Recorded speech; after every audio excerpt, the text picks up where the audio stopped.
Buenas noches. Así debe sonar la oscuridad, la noche africana, con los tam-tam que se acercan, que se aproximan.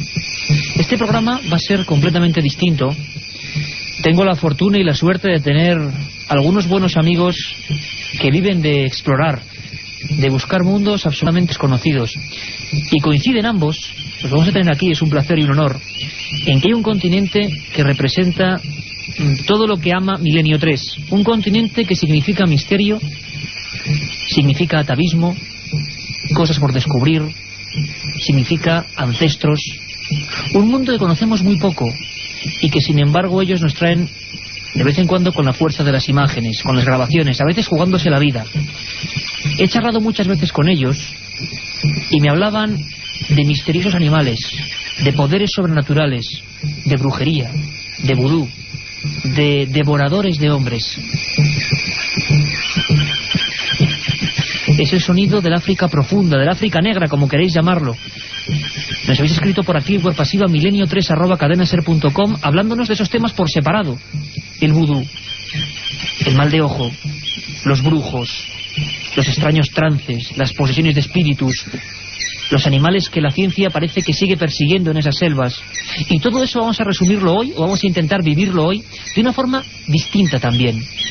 La noche africana tiene muchos misterios, y ellos me confesaban que la única forma de hablar de verdad y de corazón es encendiendo una hoguera. Vamos a ver si Javi Rodríguez, nuestro compañero, tiene el sonido de esa hoguera que poco a poco va a ir envolviéndonos y va a ir sumiéndonos en un mundo completamente, como decíamos, ancestral. Un mundo que nada tiene que ver con la época de Internet, con los ordenadores potentísimos, con los trenes de alta velocidad. Un mundo de fuego, de noche y de misterios.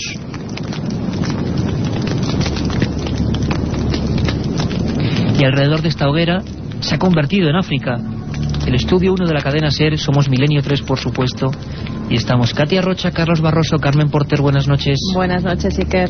Pues Iker Jiménez, y un placer y un honor que ha vuelto hoy, ni más ni menos, don Javi Rodríguez en la nave del misterio. Abrazos, amigo.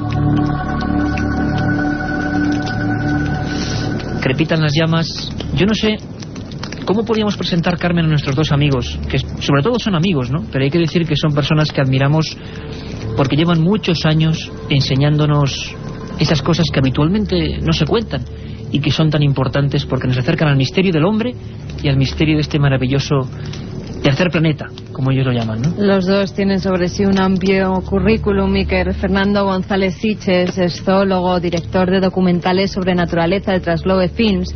Es autor de más de 130 documentales sobre animales rodados alrededor del mundo. Ha dirigido series conocidas internacionalmente y que han ganado además varios premios, como Mundos Perdidos, Los Últimos Paraísos, La Ruta de las Córdobas o La Ruta de los Exploradores. Además es director del proyecto Kraken, En busca del calamar gigante, y de la primera expedición a Georgia del Sur, en la Antártida. Es ilustrador, ha publicado varios libros de cuentos y en estos momentos está escribiendo una obra para la colección El Archivo del Misterio. Criptozoología, ni más ni menos.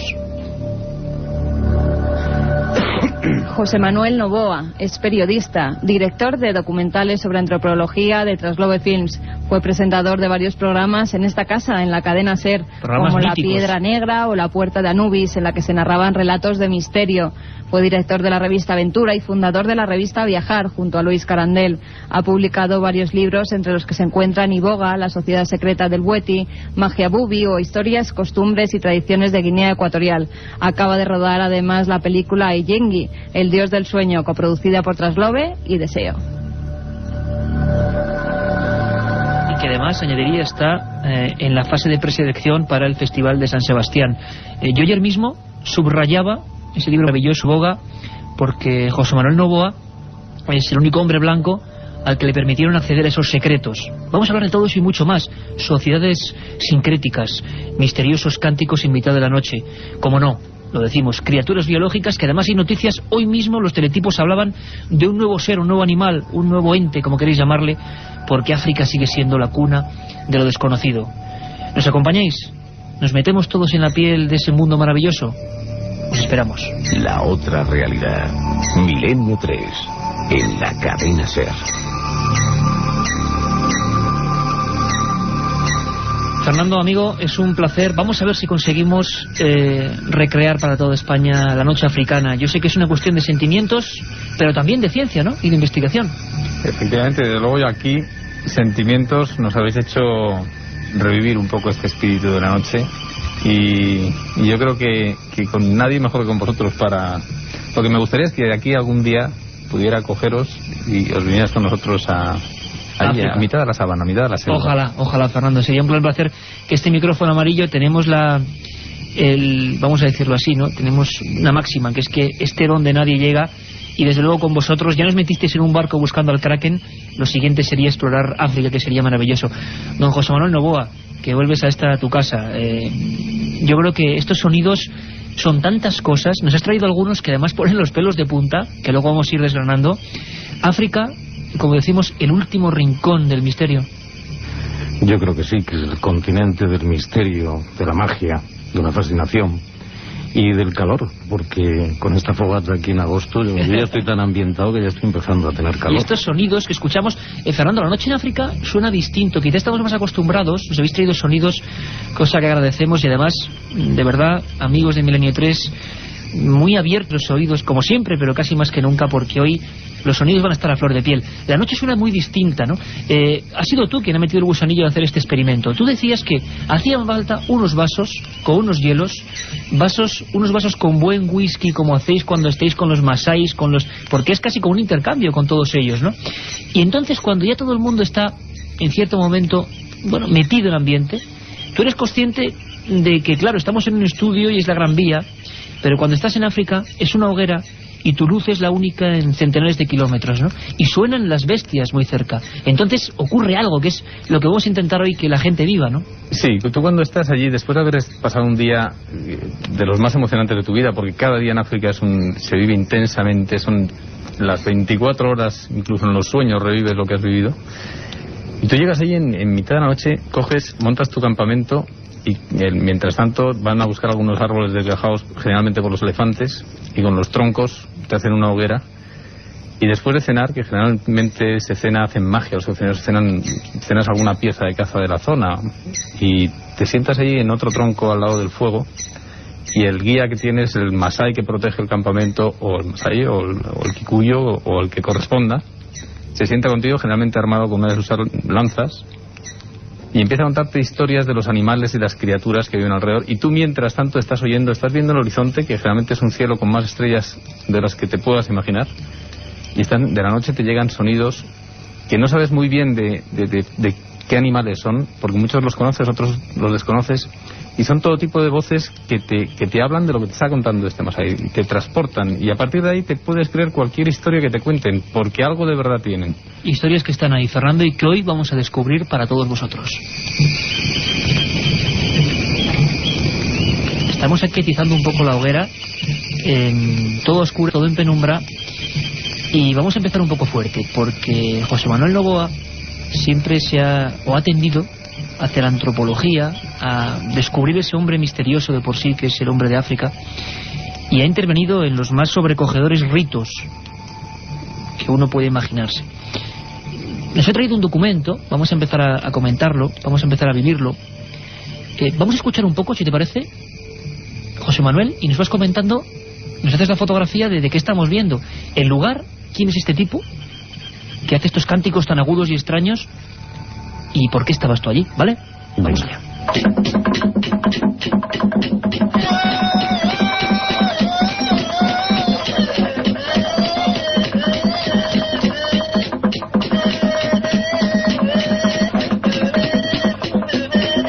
Un sonido tremendamente agudo. Es un hombre que... Haznos la fotografía, José Manuel. Es Mariano Esam, que el pobre ya no vive. Era un curandero, un brujo muy reconocido. En este momento está invocando al espíritu de sus ancestros con un pequeño cuerno de antílope en la boca, que es lo que le hace deformarla. Acaba de tomarse 2 huevos crudos y un poco de sangre, y está invocando a sus ancestros porque va a realizar una exhibición de mágica. Él está en este momento subiendo por un un palo de un árbol al que ya le han quitado las ramas, un palo de unos 8 metros de altura, sobre a veces como una culebra, a veces como un chimpancé, y arriba del todo pues va a ejecutar una serie de ejercicios que para los ojos de todos los presentes pues solamente lo puede hacer gracias al influjo de este espíritu que en ese momento le posee, ¿no?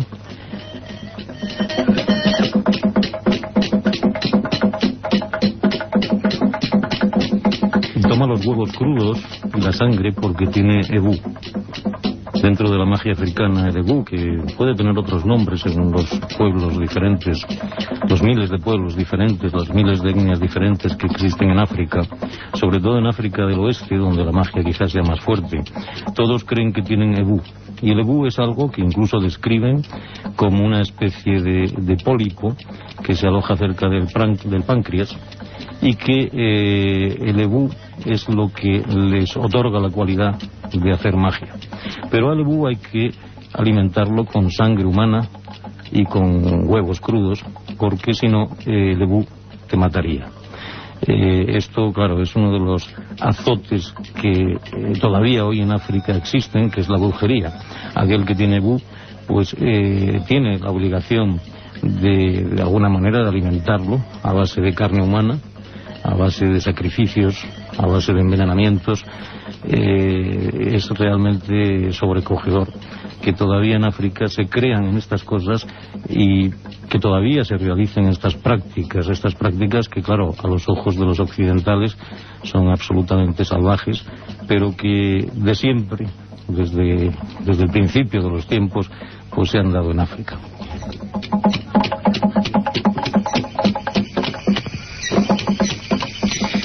Además teníamos una noticia de última hora, bastante impactante también. Una de las preguntas que nos hacéis, por supuesto, líneas abiertas, milenio3 con número @cadenaser.com, porque luego vosotros podéis preguntarles, tanto a Fernando como a José Manuel, algunas dudas, sugerencias, lo que queráis. Están para contestaros o para aportaros información. Una noticia que tiene que ver con eso que José Manuel Nova ya nos, digamos, destilaba. Sacrificio, sangre humana, nos suena a otra época, a otro tiempo, pero está pasando en el África de hoy. Hay auténticas guerras, batallas de brujería. Ha habido una investigación sobre un hallazgo macabro en el Támesis, Carmen, que nos pone a nivel europeo, para que veamos que no estamos tan lejos, que esto sigue ocurriendo con procedencia africana. ¿Qué ha pasado, Carmen, rápidamente? En septiembre de 2001 se halló flotando en las aguas del río Támesis de Londres el torso mutilado de un niño nigeriano de entre 4 y 6 años. La policía Scotland Yard ha asegurado que se trata de un sacrificio ritual, de una matanza muti, que es parte de un sacrificio humano practicado en África del Sur. La policía ha detenido a 21 personas, 11 mujeres y 10 hombres procedentes de una región del sur de Nigeria. Entre los objetos que se incautaron a los detenidos, además de velas y grandes cuchillos, había un cráneo de animal atravesado por un clavo. Hasta el momento se dice que han asesinado a 11 niños durante estos rituales de magia negra. Incluso la BBC ha emitido varios reportajes sobre el niño de nadie, así es como lo titularon, porque hasta el momento no se ha podido averiguar su identidad. En uno de ellos, Helen Madden contaba cómo tuvo que aguantar las piernas de su bebé cuando el curandero de la tribu, Osangoma, decidió que debía morir para así obtener más dinero y poder. Según Helen, primero le cortó la garganta y posteriormente le mutiló las manos, piernas e incluso los órganos sexuales. Bueno, una noticia brutal. Parece que claro, también están llegando ese tipo de rituales, donde en África siguen siendo, como decía José Manuel, algo desde el principio de los tiempos, absolutamente presente.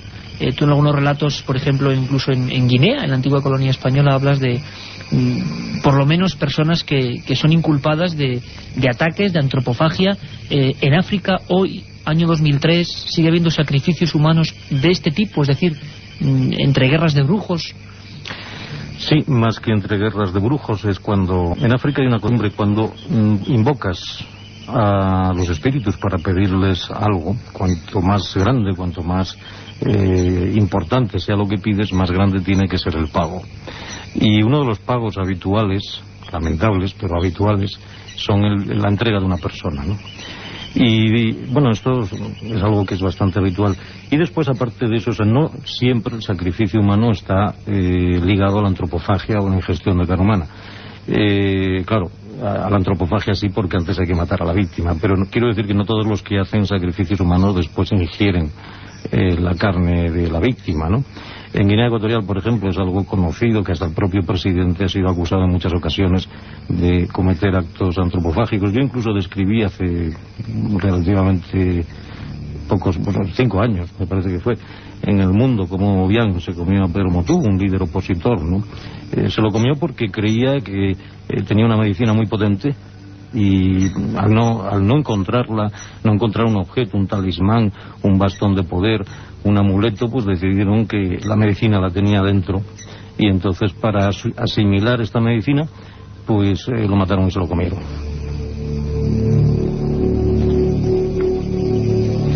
Vamos a escuchar otro documento interesante, un documento que tiene que ver con hombres y con animales, o con una fusión extraña. Vamos a escuchar historias que, sobre todo cuando ellos las han escuchado y las han transmitido y las han grabado, imaginemos el lugar, el entorno, la noche, pues tienen que impactar lo suyo.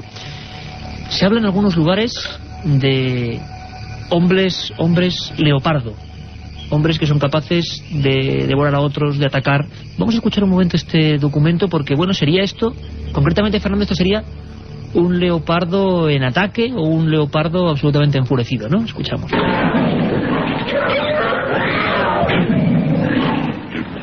Los sonidos bastante dramáticos, parece, claro, un felino que está defendiéndose de algo. Probablemente sea un leopardo, y en actitud de defensa más que de ataque, porque los leopardos, y es una parte es una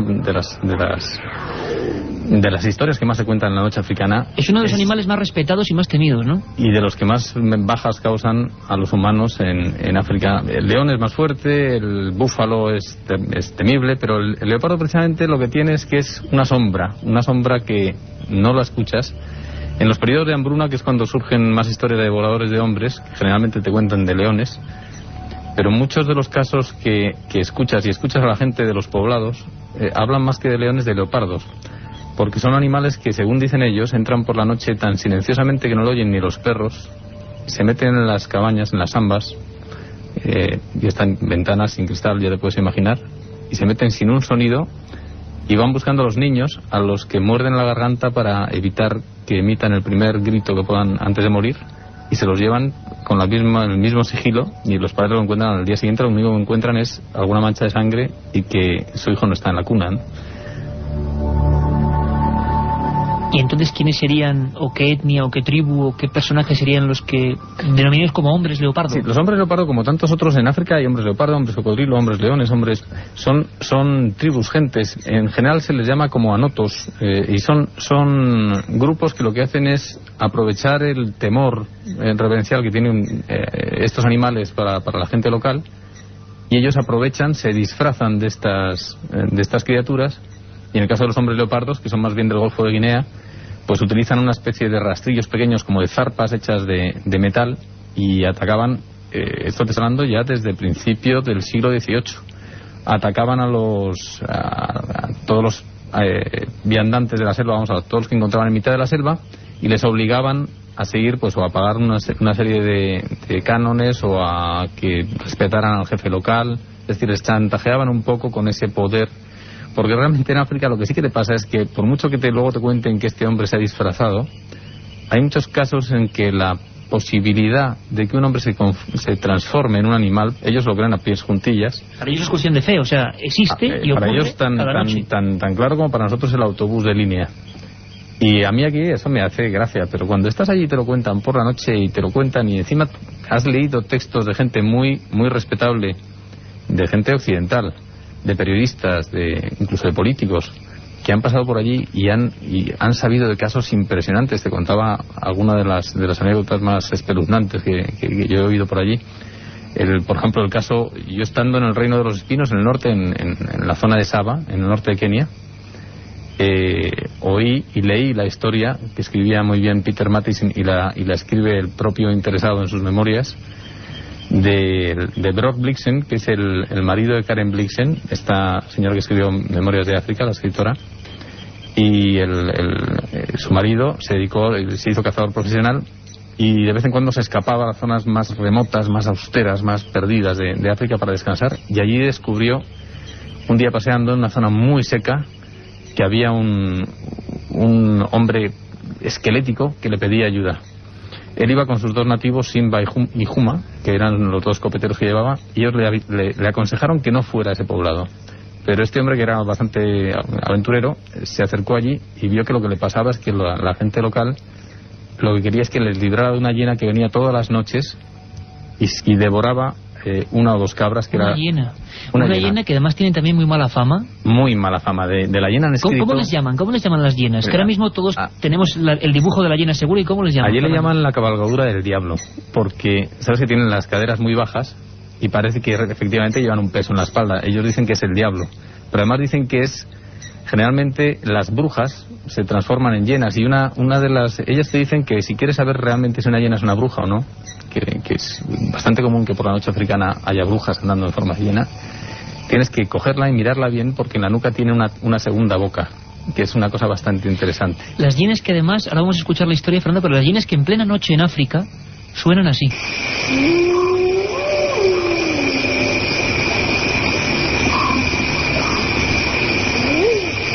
Este sería la hiena, un animal con muy mala fama dentro y fuera de África, aproximándose a un campamento con nuestra hoguera como estamos ahora. Esta es la hiena. ¿Y qué ocurría con esa hiena, Fernando? Esta hiena, por cierto... A mí me dan más miedo las hienas que los leones. A mí las hienas por la noche, cuando estás allí y oyes esto, es música, es maravilloso.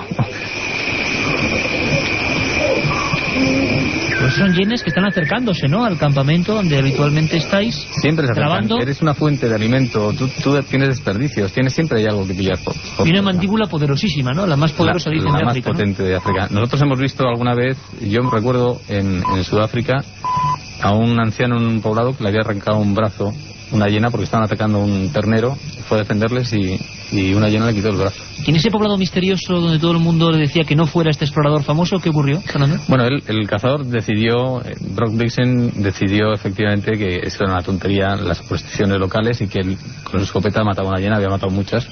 Le puso una cabra de cebo y esperó por la noche. Y mientras esperaba ya le avisó su Simba, uno de los copeteros que llevaba, dijo: los blancos no entienden cosas que los negros entienden, que los negros sí pueden ver. Y él no sabía muy bien a qué se refería, y le comentó: y la gente de aquí, del poblado, lo que temen no es a la hiena, sino al dueño, al amo de la hiena. Entonces él le dio muy mala sensación. Él describe que en el fondo él hubiera querido salir de allí, pero el caso es que ya tenía su palabra, sintió terror.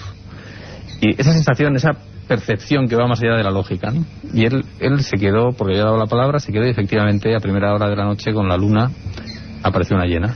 Y recortándose con el fuego, según cuenta en sus memorias, le disparó una bala.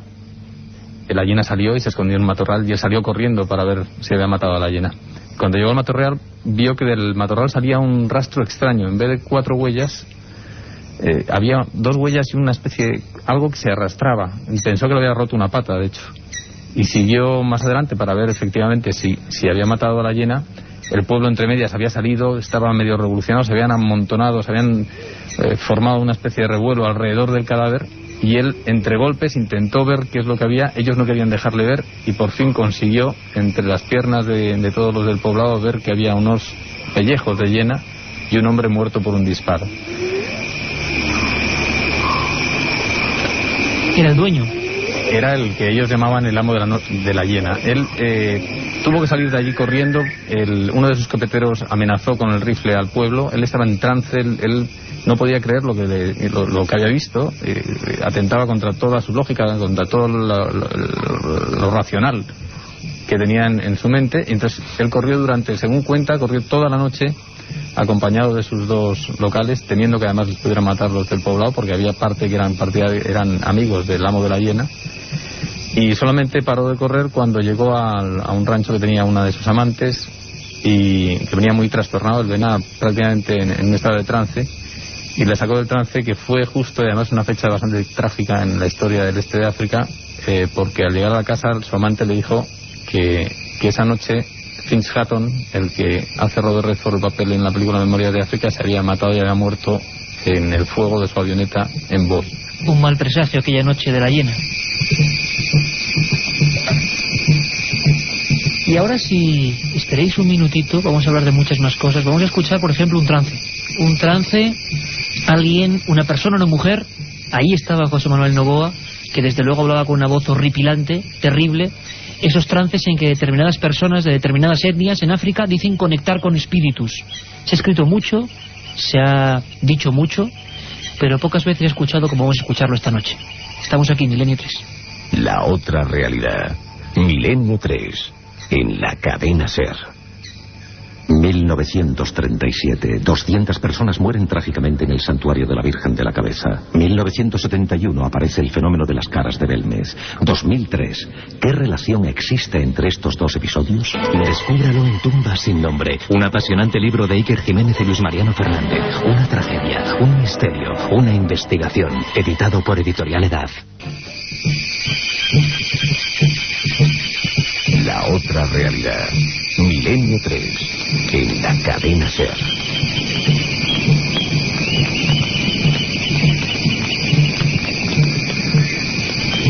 Somos Milenio 3, la cadena SER, y estamos en esta noche africana. Seguro que no será la última, porque queremos por lo menos tomar contacto con ese mundo de magia, ese mundo absolutamente fascinante, tan lejano y tan próximo, ¿no? Porque, como digo siempre, lo que hace nuestro hermano el hombre siempre está ahí cerca, más de lo que creemos, con historias fascinantes. Y con la hoguera, que vuelve a sonar, estamos aquí juntos los cuatro, atizando en mitad de la noche, porque la historia que viene es fuerte.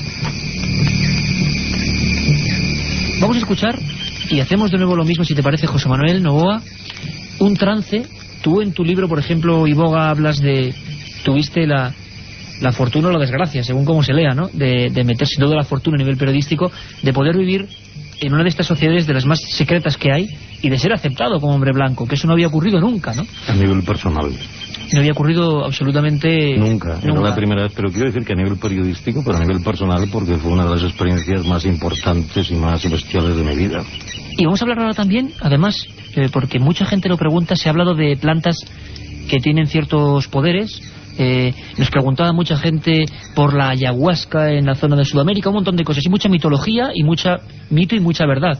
Vamos a descubrir algunas de esas verdades, porque tú tuviste también que iniciarte, y quiero que nos cuentes cómo fue tu proceso de inicio. Antes de eso, vamos a escuchar, si te parece, José Manuel, este documento, que sería, ¿qué, José Manuel? ¿La disputa o el diálogo entre un brujo y alguien en trance que está poseído por un espíritu? No son brujos, son iniciados de la secta, de la sociedad secreta del Bweti. Es una ñima, que es un medium, lo que en África llamaríamos, lo que aquí llamaríamos un medium, es una ñima que está en ese momento siendo interrogada por un mocambo, que es un obispo de la secta del Bweti. Esa es en la que tú te pudiste meter dentro. Efectivamente. Acaba de recibir a Mbayong, que es uno de los espíritus protectores del grupo, y el mocambo le está interrogando, porque normalmente cuando aparece el espíritu pues suele dar remedios medicinales, suele dar pues lo que le hayan pedido, si hay alguien enfermo, pues la manera de curarlo, ¿no? Y esto es lo que vamos a ver en este momento. Está cuando llega en Guinea, ¿no? En Guinea Ecuatorial, escondido, porque esto está prohibido. Hay que quiero contarte que, igual que hemos hablado antes, que el propio presidente es un antropófago, pues sin embargo los Bangis, que son los iniciados en Bweti, luchan contra la antropofagia. Se entiende que en esa lucha que tú decías al principio del programa entre brujos y curanderos y gente quizá de otra dimensión, los Bangis son los que luchan justamente contra el Embuo, que es la brujería, y en este momento, como estábamos hablando, lo que hace la ñima, Mamá Violeta, como se llama en mi libro, está recibiendo en Mbayong, que es el espíritu guerrero, el espíritu protector de los Bangis, y Filomeno, que en este caso es el mocambo, está interrogándolo.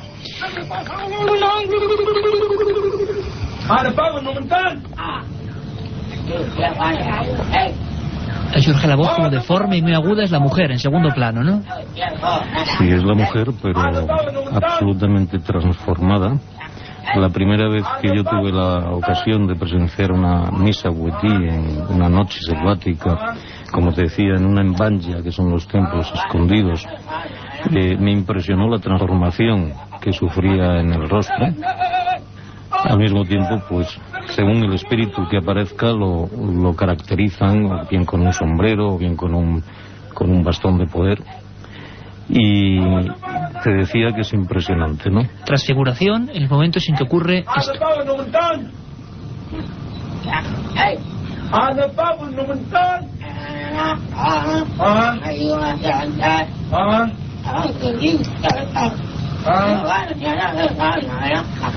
Ahí lo estáis escuchando, una especie de diálogo.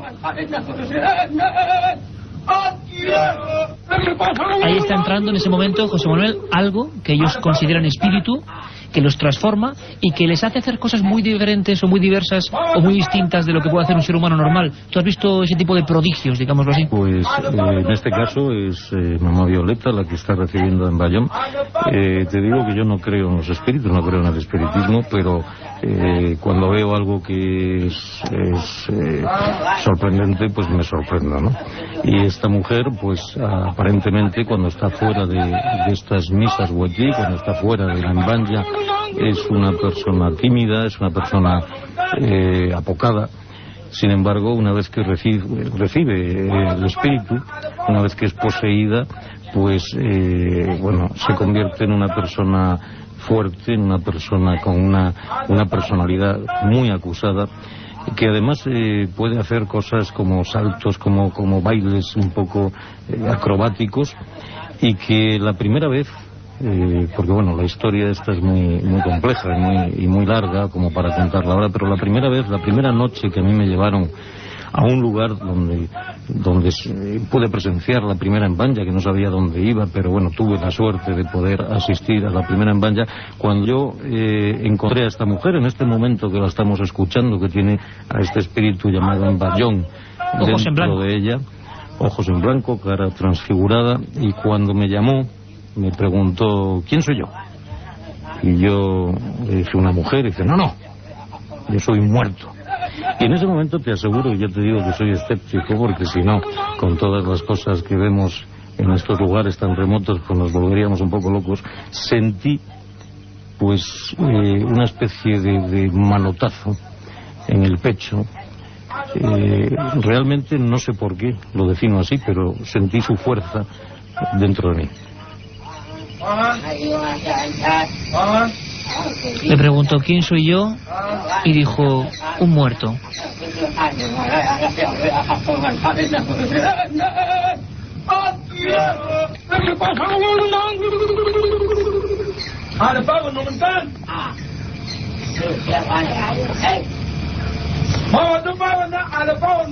La otra realidad. Milenio 3 en la cadena SER.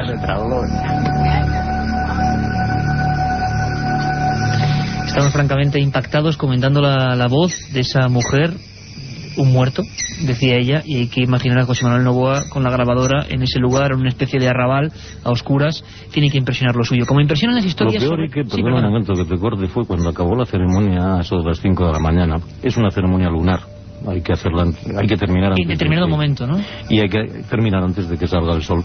Yo me tuve que ir solo, querían que me quedara allí, era muy buena gente, y tenían que me pasase algo. Pero tú sospechabas algo en un principio, ¿no? Según revelas, no te daban muchas ganas de quedarte allí. No, porque todo lo que se había escuchado, sobre todo en la época de la colonia, donde estaban perseguidos, donde incluso yo, lo primero que sé del Wetí es que en el año 58 han ahorcado a 7 bangis porque les habían encontrado en unos sacos que llevaban restos de carne humana y entonces les acusan de haber sacrificado a alguien. Claro, todo lo que se contaba, había una gran confusión entre lo que era el Wetí, lo que era el Embo, que hemos hablado antes, lo que era antropofagia, lo que era brujería, todo se confundía, ¿no? El caso es que, bueno, yo la verdad es que no me quería quedar a dormir allí y me tuve que ir solo hasta donde yo había dejado el coche, un lugar bastante remoto, caminando por la selva, y yo creo que eso fue realmente mi viaje iniciático hasta que llegué al coche mirando para atrás, solo absolutamente en la selva, después de haber presenciado 5 o 6 horas de Mbanya, que fíjate que yo había ya estado en Haití, había hecho reportajes sobre ceremonias de vudú, y era lo más espectacular que había visto hasta entonces, y la verdad es que entonces tenía 4 ojos, 2 delante y 2 detrás, porque iba absolutamente pues acongojado, ¿no?, hasta que llegué a mi coche. Son los secretos que guarda la noche africana. E incluso en cuanto al asunto de las bestias, los animales, la criptozoología, ha habido hasta novedades. Escuchamos este documento ahora porque esto sin duda nos va a parecer un dragón, una bestia, algo absolutamente increíble que surge de las aguas africanas. Un sonido que representa muy bien el de tantos grandes animales que, según muchos expertos, todavía quedan por descubrir en ese continente mágico.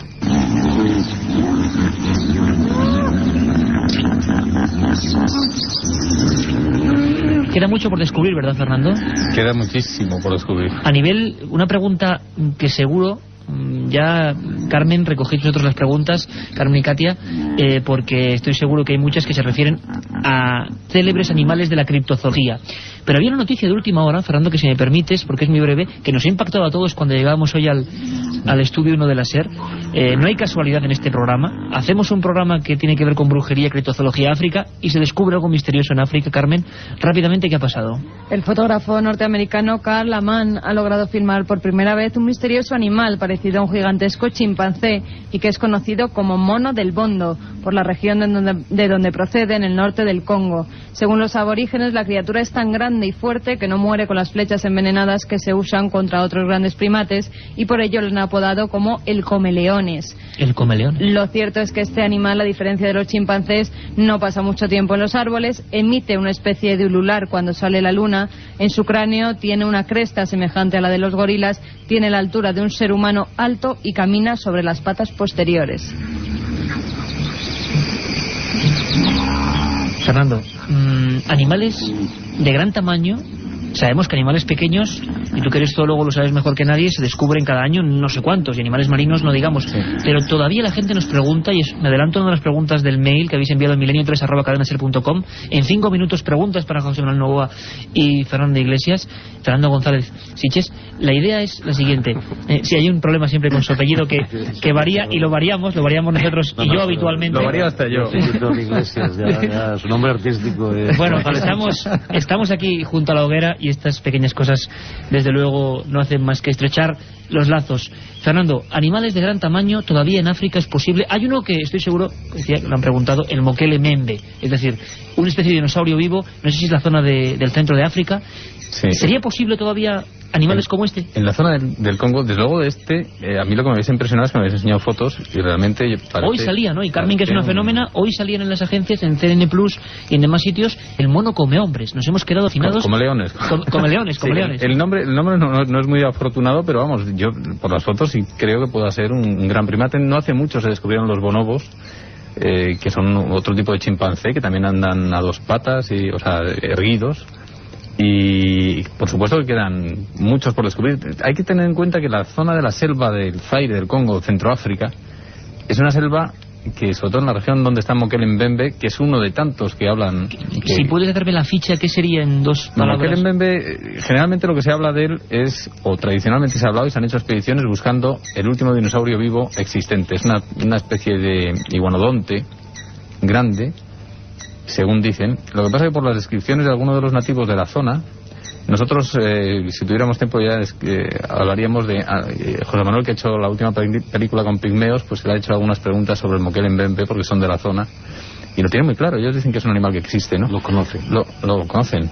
Pero últimamente las últimas investigaciones apuntan a que pueda ser un nuevo tipo de rinoceronte, un rinoceronte extraño que vive en la selva, y tendría mucha lógica porque los rinocerontes asiáticos todos son de selva, y sin embargo en los rinocerontes del continente africano, tanto el blanco como el negro son de sabana, y realmente falta ahí uno. Pero en cualquier caso, lo que sí es interesante es descubrir que cuando te metes allí, te metes en la selva, en 1 kilómetro puedes perderte 1.000.000 de veces. Las distancias no son iguales. No nos hacemos la idea para nada, ¿verdad? Hemos visto la selva de películas. Para nada. Pero no estar ahí dentro. La selva, cuando te metes, a mí, yo me imagino que a José Manuel le va a pasar lo mismo. La primera sensación que tienes cuando te metes por primera vez en la selva, además de que es un laberinto que te atenaza el temor de que te puedes perder en nada, pierdes todo punto de referencia, pero sobre todo es un lugar vacío.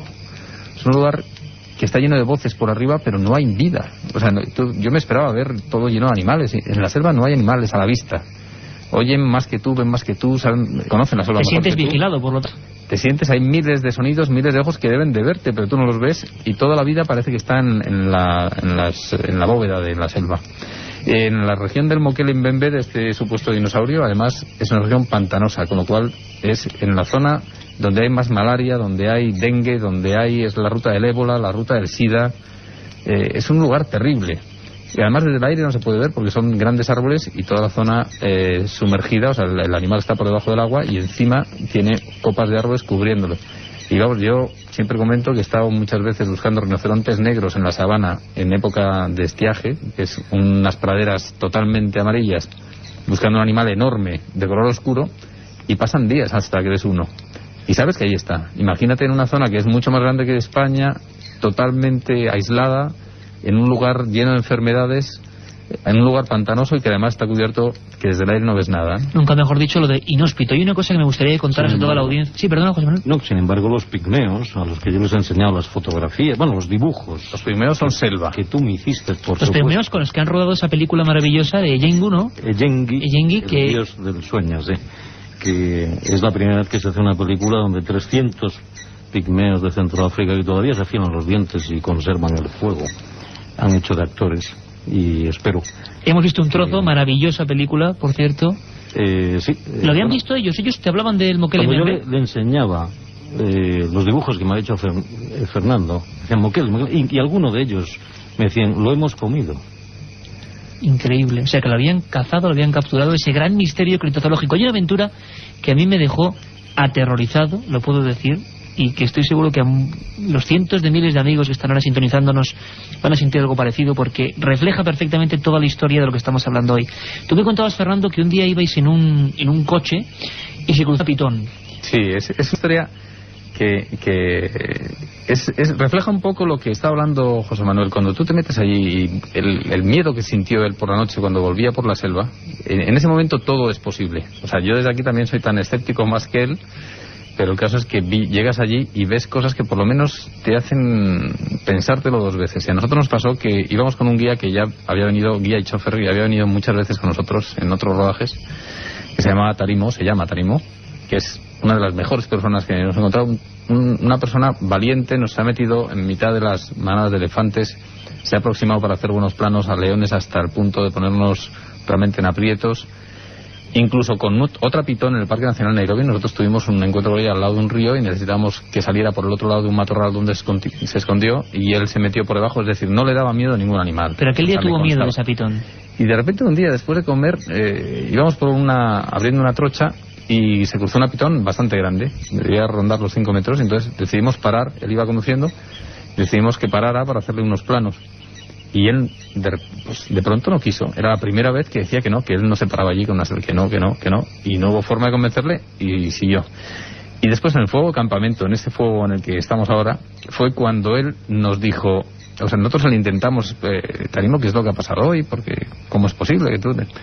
Entonces él, un poco excusándose, le daba realmente vergüenza, le daba miedo de contárnoslo, pero nos decía, vosotros, nos volvía a contar esa famosa frase, vosotros los blancos no entendéis cosas que nosotros los negros sí, que nosotros los negros sí vemos aquí. Yo tengo que vivir aquí y mis circunstancias no son las vuestras. Y aquí esto es un territorio, nos decía, esto es territorio Makonde, y los Makonde son amigos de las serpientes. Entonces le decía, bueno, pero tenemos esto, ¿qué quiere decir con eso? Pero no tienen por qué ser peligrosos. Decía, a mi cuñado, nosotros tenemos una historia en la familia, que es que a mi cuñado pues se ligó a la mujer de un Makonde que era de Arusa, de los que vivían en Arusa, y sabiendo que podían llevar la vergüenza a esa familia. Y entonces el jefe de ese grupo Makonde debió hacerle algo, porque nosotros, el caso es que, y él se le veía tenso, cortado, decía, pero el caso es que yo fui una vez a buscarle, estábamos comiendo, y fui a los servicios públicos, que había ido a lavarse las manos, y me lo encontré en el suelo, gritando, avisando a la gente, y de la mitad para abajo no le funcionaban las piernas, y cuando lo miramos vimos que tenía desde la cintura hacia abajo escamas, algo parecido a escamas, y entonces nos miró y nos dijo, la mitad de mi cuñado era humano y la mitad era serpiente.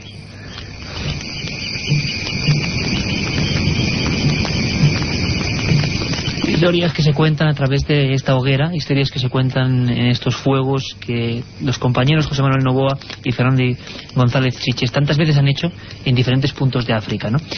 Imaginaros por un momento, espero que sintáis solo una parte de lo que estamos sintiendo aquí, estas historias en mitad de la nada, en mitad de la nada, en mitad de la noche, y con las personas que lo han vivido. Hablábamos del cuñado de una persona, vamos a decirlo así, un poco más occidentalizada por su trabajo con ellos, y que sin embargo no se atrevió a mirar la cara a esa pitón porque recordaba su estigma. Están ya preparadas las preguntas, casi no tenemos tiempo. Quería hacer una pregunta muy breve a José Manuel Novoa, y es que hay un documento, vamos a recuperar un minuto rápidamente del programa, de un programa anterior que causó mucho impacto. Vamos a hacer otro programa sobre el vudú en África sin duda alguna, y sobre más historias. Esta puede ser solo la primera noche africana, sabemos que es imposible, que han quedado 1000 historias, pero escuchad atentamente, recuperamos un minuto de Milenio 3, nos visitaba José Manuel Revenga, nos decía cosas sobre el vudú, lo que él pudo ver y lo que él pudo vivir. Escuchamos rápidamente.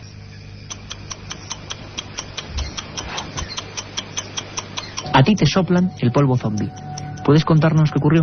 Exactamente, en lo que comentábamos antes, yo estaba con el señor este de las barbas blancas, que quedó conmigo en medio a buscarme una noche, en las montañas haitianas, en montañas donde no circula nadie, ni turismos, ni blanco, ni nadie, no circula gente por allí.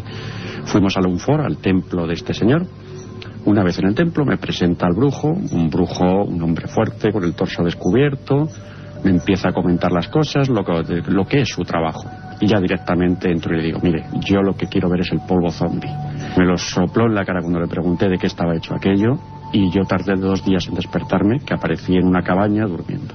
¿No sabías nada de lo que había pasado en esos 2 días? Nada. No sé lo que había pasado, tampoco quise averiguar y me marché de aquel pueblo sin más. Y casi mejor no saberlo.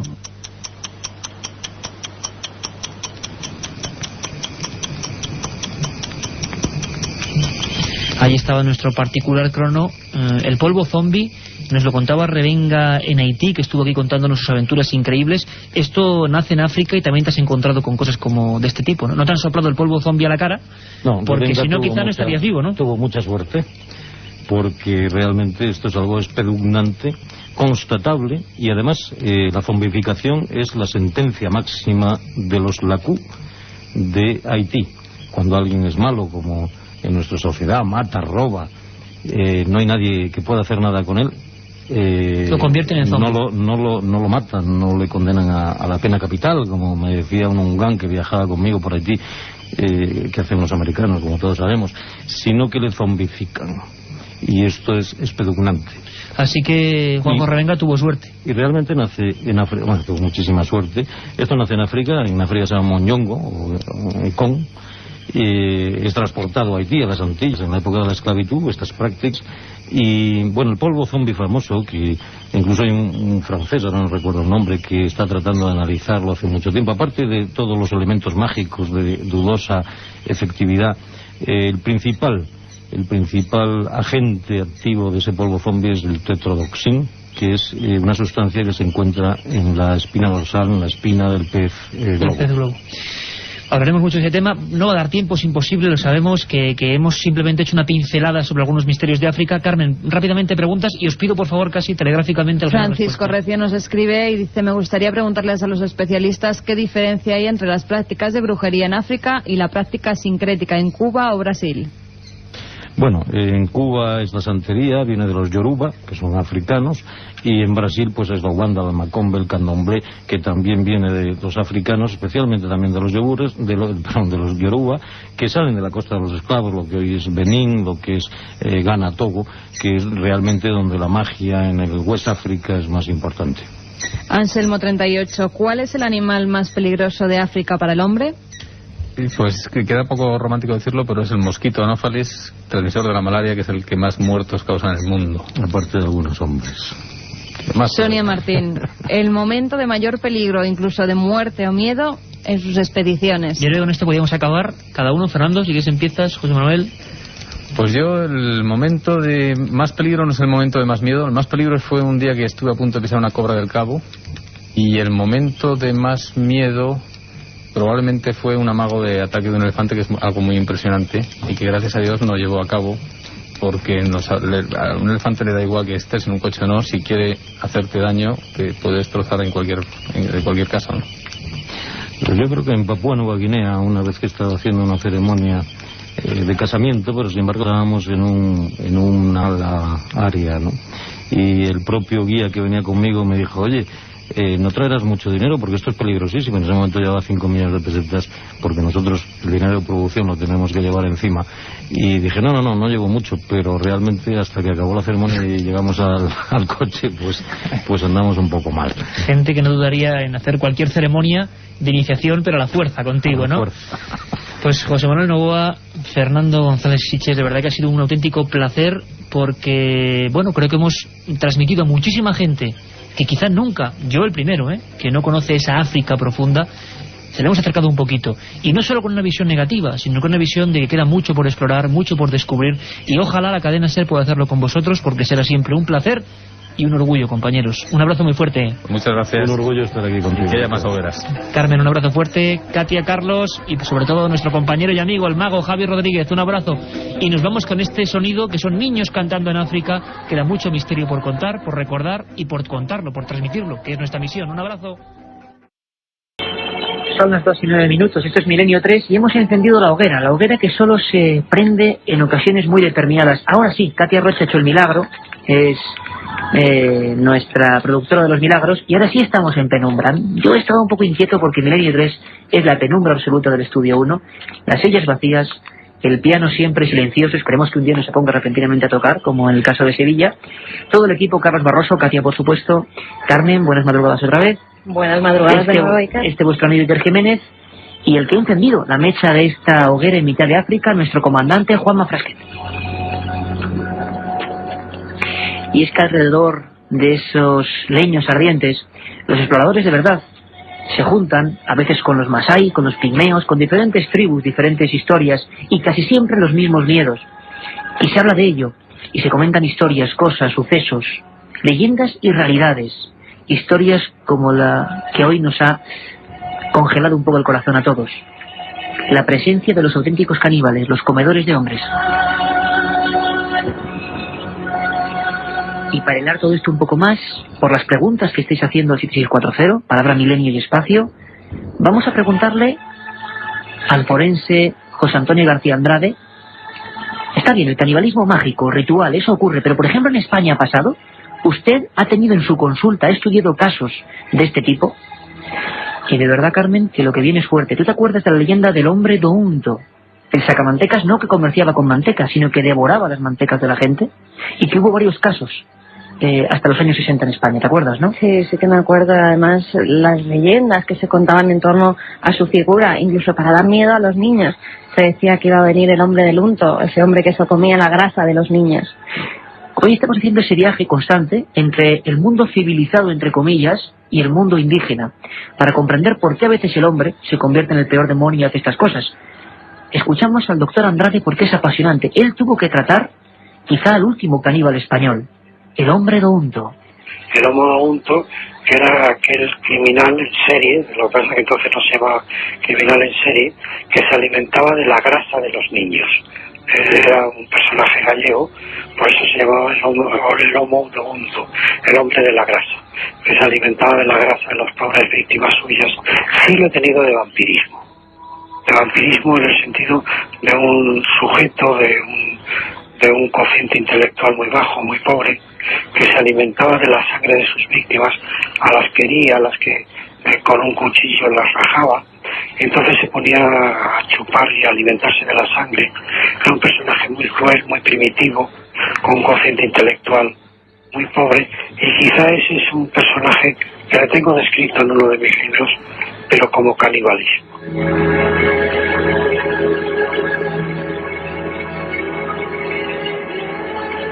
El caso científico del último caníbal español, estudiado por el doctor Andrade, aquí en Madrid.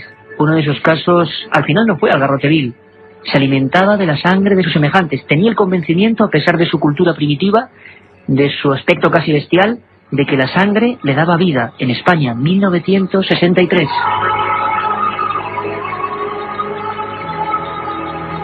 Y en este estudio, uno de la cadena SER, ya en penumbra, como digo, con buenos amigos, con documentos, con historias, con armonía, con la hoguera ya encendida, viajamos a África. Estamos hablando de Yengui, la película de José Manuel Novoa, y tenemos aquí a José Manuel Novoa y a Fernando González Sitges, los dos de Traslove Films. Vamos a hablar de hombres, de caníbales, de animales, de todo un mundo prohibido que se oculta ahí, en lo más profundo de la selva. Y es que, José Manuel, hablaba el doctor Andrade de un caso español, la sangre. Volvemos a la sangre como elemento absolutamente clave. Yo recuerdo en vuestra última visita que hablabais de un brujo que tenía ebú, como tú decías, una especie de poder, una especie de cosa extraña de brujería, y para calmarlo, para saciarlo, para lo que fuese, bebía sangre y comía huevos crudos con sangre. ¿Te has encontrado historias de tipo en este rodaje de Yengui también? Bueno, en concreto de este tipo no, pero todos los brujos africanos de esta zona, de la zona de África Central, del Golfo de Guinea, bueno, su brujería está íntimamente ligada a la ingestión de carne humana. Y esta ingestión de carne humana está íntimamente ligada a lo que tú estabas hablando, al ebú. El ebú ellos lo describen como una especie de pólipo que se aloja cerca del estómago. Algo físico que tenemos algo dentro. Incluso físico, que tenemos todos, que unos nacen con el ebú despierto y otros tienen que pasar por una ceremonia que se llama Komaganga, que es donde les despiertan el ebú. Y en el ebú es donde reside la cualidad de poder hacer magia. Y lo malo es que, claro, este ebú, el ebú en búho, si es ebú bueno sería ebú besú. Si es en búho de magia negra, por decirlo así, para entendernos, sería ebú en búho. Este ebú demanda constantemente esta ingestión de sangre, de carne humana y de huevos, ¿no? Esto es según su creencia. Y efectivamente, la última vez que estuvimos aquí hablamos de ese ritual de Ndomba, donde aquel hombre subía absolutamente poseído por el espíritu de sus ancestros hasta ese palo que medía unos 8 metros, y ahí arriba pues bailaba e imitaba a todos los animales de la selva. Es alucinante las escenas que han grabado, que han captado nuestros amigos, que han vivido precisamente transformaciones de personas un poco en este mundo de la brujería. Fernando, yo incluso recuerdo que casi no nos dio tiempo a comentarlo, y ahora vamos a meternos en ello. Había culturas, etnias, quien fuera todas de los hombres leopardo, que imitaban a leopardos, que se ponían incluso algún tipo de apliques, y que realmente creían poseer los poderes de esas bestias y atacaban a otros y devoraban hombres, ¿no? Sí, además fue un azote para los primeros colonizadores, que, bueno, dio origen a bastantes leyendas que además tienen que ver con la criptozoología, y en el fondo eran gente de poblados, gente marginales un poco, que no solamente vivían en un poblado, sino que están un poco en el margen de ciertas poblaciones, y que muchas veces tenían un cabecilla local que lo que hacía era intentar exprimir, digamos, a la gente que pasaba por allí y sacarles todo tipo de regalos y de concesiones. Y si no, les amenazaba con que los hombres leopardo acabarían con ellos, y efectivamente en mitad de la oscuridad de la noche y en mitad de la selva salían estos hombres que tenían unas zarpas que se habían hecho artificialmente y iban vestidos con pieles de leopardo y atacaban a los grupos y mataban a muchos y llevaban a otros. Y me imagino que perfectamente serían, o sea, por cómo actuaban, sobre todo en el Golfo de Guinea, pues sería perfectamente creíble que algunos de ellos se los comieran, en todo o en parte. Incluso, Fernando, sería muy lógico que la descripción de los testigos que fuesen atacados verían una especie de híbrido, ¿no?, monstruoso entre hombre y animal, en mitad de la noche con zarpas. Claro, ellos, los primeros escritos que hay de estas historias hablan de un animal, de un hombre leopardo real. O sea, ellos no veían que fueran, y además quedaban pocos testigos, los testigos que quedaban estaban heridos, estaban hechos polvo. Los hombres leopardos que les atacaban, lo mismo que en otros pueblos hay hombres cocodrilo, hombres hipopótamos, es un tema recurrente dentro de las culturas en África, y los pocos sobrevivientes que quedaban hablaban de auténticos hombres leopardo, ¿no? De hecho, todavía en algunos textos queda un poco la duda de si había algo más detrás, ¿no?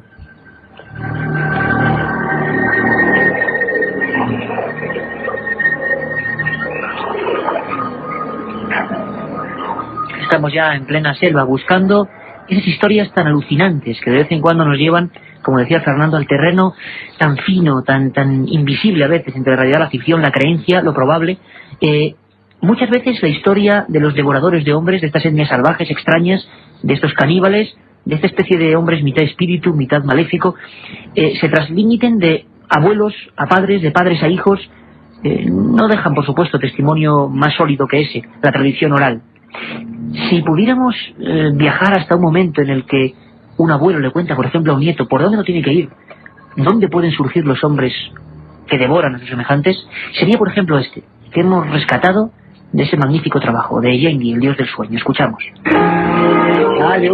Hacía mucho que no encontrábamos los restos de sus rituales, pero sabíamos que algún día volverían. Baba, ¿quiénes son los comehombres?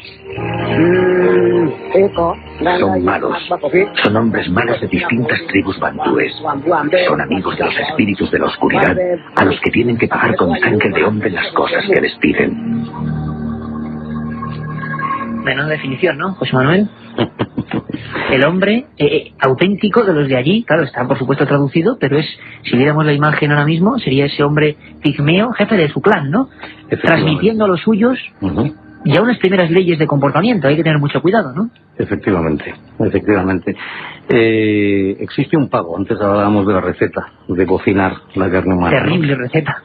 Y efectivamente es solo para iniciados por esa receta que antes explicamos. Pero cuando un postulante entra dentro de una secta de vudú, siempre tiene que hacer un pago. Por eso en este fragmento de la película dice, tienen que pagar a los espíritus de la oscuridad con sangre de hombre. Normalmente cuando alguien entra en una secta de vudú, tiene que ofrecer a una persona. Incluso a veces tiene que ofrecer a su propio hermano, a su propio padre. Efectivamente después sabes que ellos manejan los venenos. Pues ancestralmente en África hay envenenadores que pueden llegar a envenenarte hasta te envenenan ahora y te mueres dentro de un mes, ¿no? O sea, con efecto retardado. Sí. Y entonces, esta víctima que es escogida, pues que es cedida por algún familiar, se le envenena y cuando muere la entierran y después la desentierran y practican estos rituales, ¿no? Cortan partes del cadáver, el cerebro, los testículos, partes del abdomen. No se comen el cadáver entero, sino partes determinadas. Hay zonas de poder, digamos, más descritas. Efectivamente. ¿Cuáles serían, José Manuel? Fundamentalmente el cerebro y los genitales. ¿Cerebro y genitales? ¿Y alguna explicación, digamos, antropológica a esto? Bueno, el cerebro es porque es donde reside la sabiduría de la persona, de la víctima, y los genitales porque es donde reside, según ellos, es un principio vital, además, que se ven todos los fetiches africanos, ese es el símbolo de la fertilidad, es el símbolo de la fortaleza, de la fuerza. Si nos lográsemos ir filtrando en uno de estos sacrificios rituales, ¿qué escucharíamos? ¿Qué sonidos? ¿Qué casi sensaciones podríamos percibir, aunque estemos aquí a miles de kilómetros? Más o menos algo así. En esta región africana, la brujería es un verdadero azote. Los brujos todavía practican sacrificios humanos y banquetes caníbales. Creen que al comer carne humana adquieren las cualidades de sus víctimas y su magia se hace más poderosa.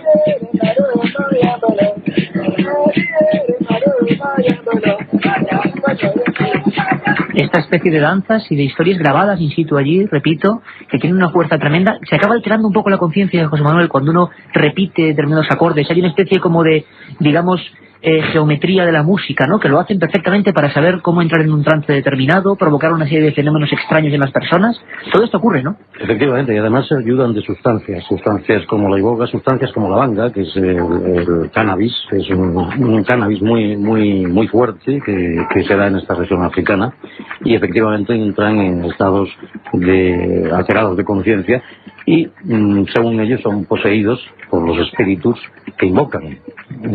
Yo particularmente no creo del todo en el espiritismo, pero sí creo en los efectos que producen estas fuerzas o estos estados alterados de conciencia. Estados alterados de conciencia. Carmen, ¿qué preguntas van llegando? Porque ahora vendrá Katia más o menos a las 2:30 con un montón de cosas. 7640. ¿Están llegando opiniones a favor, en contra? Pues a ese 7640 ya sabéis, palabra clave, milenio, espacio, y el texto que queráis. Nos han llegado pues muchas opiniones y algunas preguntas, como la de Guiller de Navia, que nos dice: ¿sabéis si la tribu de los indios Yanomami, que habitan las orillas del río Orinoco en Sudamérica, tiene una tradición de canibalismo? Hombre, al menos eso decían. Yo no sé qué opináis vosotros, si conocéis personalmente la historia, pero parece ser que según Holocausto Caníbal, y bueno, yo he encontrado antropólogos que decían lo contrario, es decir, que no eran caníbales, y sin embargo antiguos escritos que decían que sí, que eran personas que se comían unos a otros, ¿no? Yo pienso que no, que los Yanomamis no son caníbales. Han sido una tribu fiera, ha sido una tribu que ha practicado unos combates feroces, realmente feroces, pero yo no tengo datos de que los Yanomamis hayan sido nunca caníbales. Nunca, teniendo en cuenta que casi toda la humanidad, nuestros abuelos, tatarabuelos, tatarabuelos, hay estudiosos que opinan que todas las culturas proceden de pueblos que sí practicaban el canibalismo. Y ahí tienes a la puerca, que te lo demuestra. Directamente. Es muy curioso porque lo que sí hizo daño a esta etnia, imagino entonces, fue la película Holocausto Caníbal, ¿no? Que les ponía como personajes caníbales brutales a los Yanomami y que difundió esa imagen por todo el mundo. Parece ser que hay también una especie de escenografía en las acciones de estos devoradores de la noche, devoradores de hombres, hombres de los árboles, si he oído alguna ocasión, o hombres leopardo, como nos contaba Fernando hace un momento. Escuchadme atentamente. Mientras cazaban, descubrieron un misterioso techado. Era terrible. Habían vuelto. Aquella construcción escondida era un élix de los brujos. Hacía poco que lo habían utilizado para comer carne de hombre. Nuestra situación empeoraba. Los comehombres habían vuelto.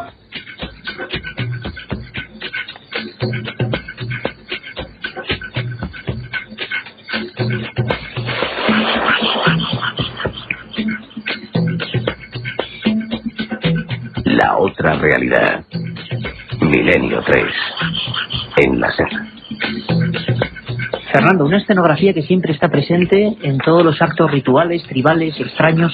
Aquí hablábamos de una especie de instalación, la veíamos antes, por supuesto, en imágenes, y cualquiera, ¿verdad, José Manuel, que vaya al cine, por supuesto, a ver Yengi, esta película, este documental realmente impresionante, pero siempre el ritual que imagino, que además tú eres un auténtico apasionado de lo que eran las crónicas de los primeros exploradores, ¿cómo se quedaba esa gente? ¿Cómo se quedaba el hombre civilizado cuando llegaba a estos lugares y se encontraba, por ejemplo, estos altares, estas figuras, esta especie de ídolos extraños, ¿no? Imagino que tenía que ser una impresión que no nos podemos imaginar, o los primeros conquistadores, si hablamos de América, ¿no? Lo que se encontraban. Sí, bueno, en América fue un poco más suave, porque además entraron digamos, también mucho antes y con una ferocidad, pues propia de la época. Pero en África, lo que fue impresionante, yo me imagino que en la época de ellos, estamos hablando principalmente, o sea, la parte que yo conozco más, que es el este de África, estamos hablando de 1800. Y lo que debía de ser impresionante es encontrarse que había, date cuenta que estamos hablando de la época de la esclavitud, había infinidad de muertos por las caravanas de esclavos, muertos que además se abandonaban en el camino, incluso que se mataban cuando empezabas a no poder llevar la carga, les cortaban el cuello, los dejaban allí en el camino como ejemplo para los demás que llevaban. Es decir, la muerte estaba muy presente, pero aún así los hombres blancos que llegaban veían que el canibalismo no necesariamente tenía que ser en un acto ritual para comerse pues el cerebro, el corazón, los testículos.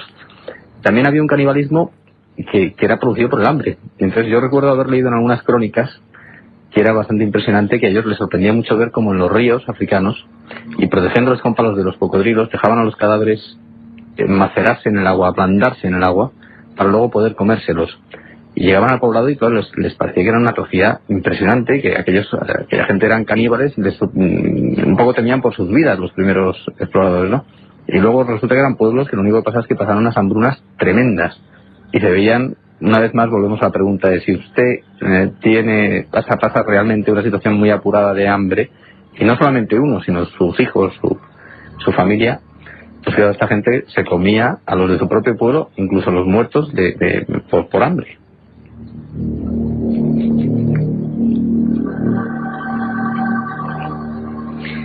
Desde luego que es una historia increíble. ¿Sigue habiendo miedo, José Manuel? Hoy en día, año 2003, tú has estado por esas selvas, hablamos siglo XXI, civilización que crece incluso también en puntos muy determinados de África, pero sigue habiendo esa África en la sombra, ¿no? Que sigue moviéndose por estas conductas tribales y sigue habiendo miedo yo no sé llamarlo pequeñas mafias, ¿no? Como podrían ser los hombres leopardo. Gente que tiene unos intereses muy concretos, que se come a los semejantes y que provoca el terror. Sigue pasando hoy. Absolutamente. Y sobre todo en las ciudades, ¿eh? Sobre todo en las ciudades. Sobre todo en las ciudades. Bueno, ¿y cómo se explica esa especie de paro? Sí, porque, como te he dicho antes, esto no es una práctica de unos caníbales que están en el bosque metidos. Pero los pigmeos, por ejemplo, nunca han comido carne humana, ¿no? Y son los auténticos habitantes del bosque africano. No, es para medrar, es para mejorar, o es por simplemente, por incluso cosas políticas, ¿no? Bueno, no todo el mundo ha conocido cuando Idi Amin abrieron su palacio y llegaron a la despensa y la nevera tenía miembros humanos, ¿no? O el caso de Bokassa. Bokassa es uno de los más célebres, quizás. Uno de los más célebres, o Francisco Macías en Guinea. Precisamente, Francisco Macías estaba considerado el tigre, porque Mosenji, como dicen ellos, es la máxima dignidad de la brujería. Hablamos de altos dirigentes, para los amigos que escuchen y no sepan, que se comían a otros. Dirigentes políticos que tenían reuniones con otros dirigentes políticos del mundo occidental, digamos, y que eran caníbales, antropófagos. Sí, es que lo que todavía el mundo occidental no ha entendido bien es que muchos dirigentes políticos africanos que visten con traje y corbata, cogen su propio jet y se van a Naciones Unidas, a Nueva York, dirigen después el país como una tribu. Son jefes de tribu donde, por ejemplo, en el caso de Obiang Nguema, en Guinea, quien manda realmente es el Consejo de Ancianos de Mongomó, de su pueblo natal. Y bueno, una de las cosas que es tradicional, por ejemplo, entre los Esangayón Fanentumu, que es de la tribu a la que pertenece Obiang Nguema, pues es el poder, cuanto más matas, más poder tienes. Cuanto más matas, más poder vas acumulando, ¿no? Efectivamente, efectivamente.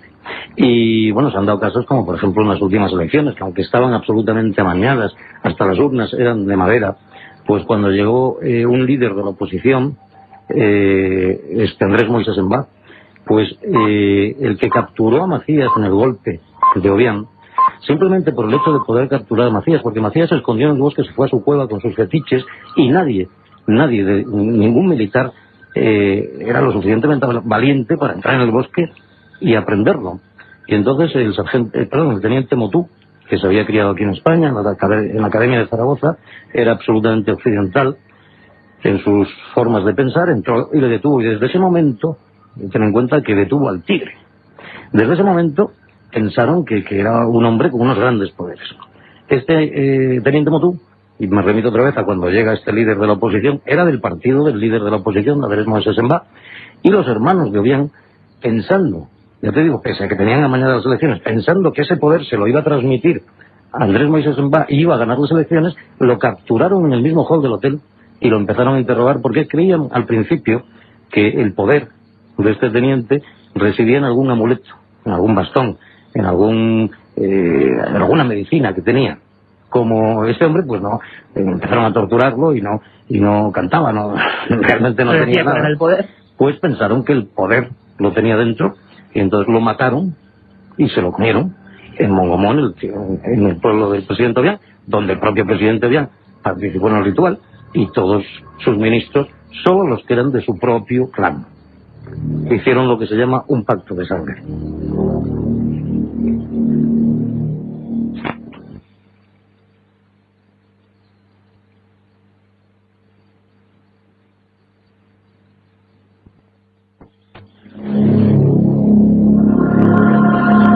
Milenio 3, con Iker Jiménez, en la cadena SER. Hablamos de políticos bien trajeados, con corbata, que siguen practicando la antropofagia, y ahora, en un rápido viaje de nuevo a la civilización, vamos a conocer algunos de los casos más terribles. Nos preguntabais por ellos, aviso que no es material para corazones sensibles, de algunos de los casos más sobrecogedores que hemos podido conocer. Tati, algunas preguntas al 7640, palabra milenio, y sabéis que tenemos los 3 CDs con 100 programas de... 140 programas, perdón, de Milenio 3. Cuéntanos, Katia. Bueno, de momento yo me hago vegetariana, ¿eh? Bueno, nos preguntan, ¿qué se sabe del tráfico de ciertos órganos humanos para adinerados personajes que los comen buscando juventud u otras cosas? Caramba, yo personalmente no sé mucho, pero entraría dentro de la leyenda urbana de esto, ¿no? Es decir, si creen, aunque hay alguna tradición, yo no sé, os pregunto a los dos, de que esta gente, estos brujos, esta gente que comen a otros, tiene que ser muerto por ellos, por ejemplo.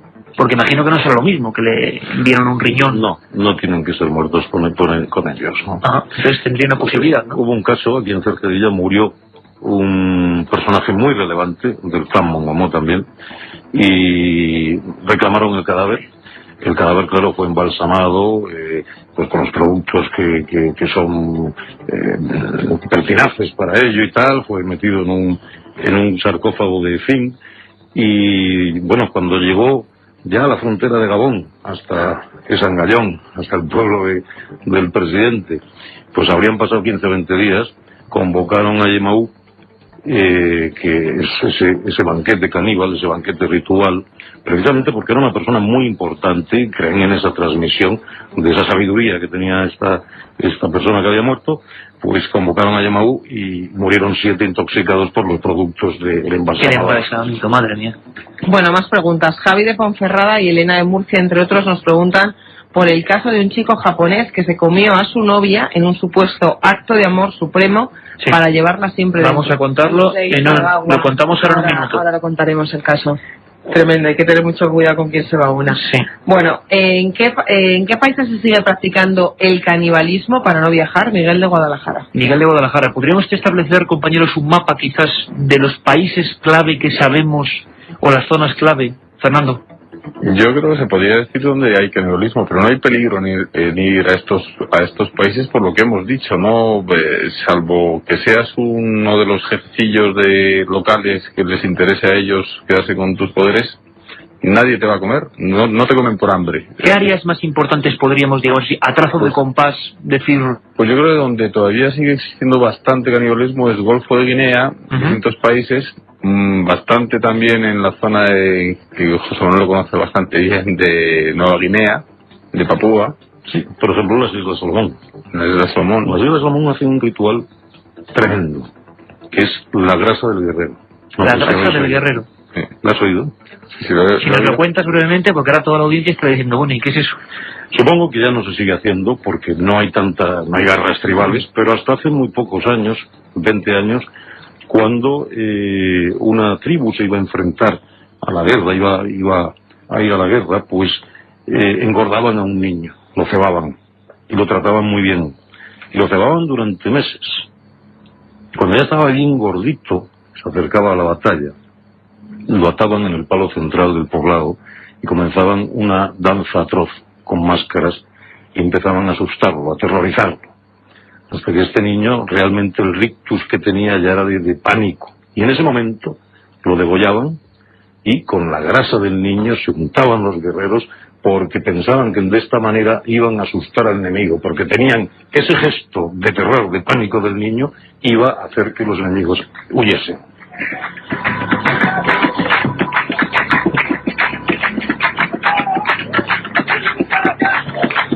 Estamos en pleno África Negra. Aparte de África, Fernando, en otros países decían que Oceanía y alguna parte de América todavía podría estar... En Sudamérica yo también lo he leído y he oído, pero en ninguno de los viajes que yo he hecho he visto ningún tipo de canibalismo ni de indicios. En Oceanía sí que se sigue practicando, pero como te decía, ritualmente. Ritualmente. Sí, no hay peligro para el viajero. También nos preguntan que si es verdad que el abuelo de Ronald Reagan era caníbal. Dice, por cierto, no lo sabemos. Yo me comería a la presentadora de Milenio 3. Bueno, cada uno se quiere comer lo suyo.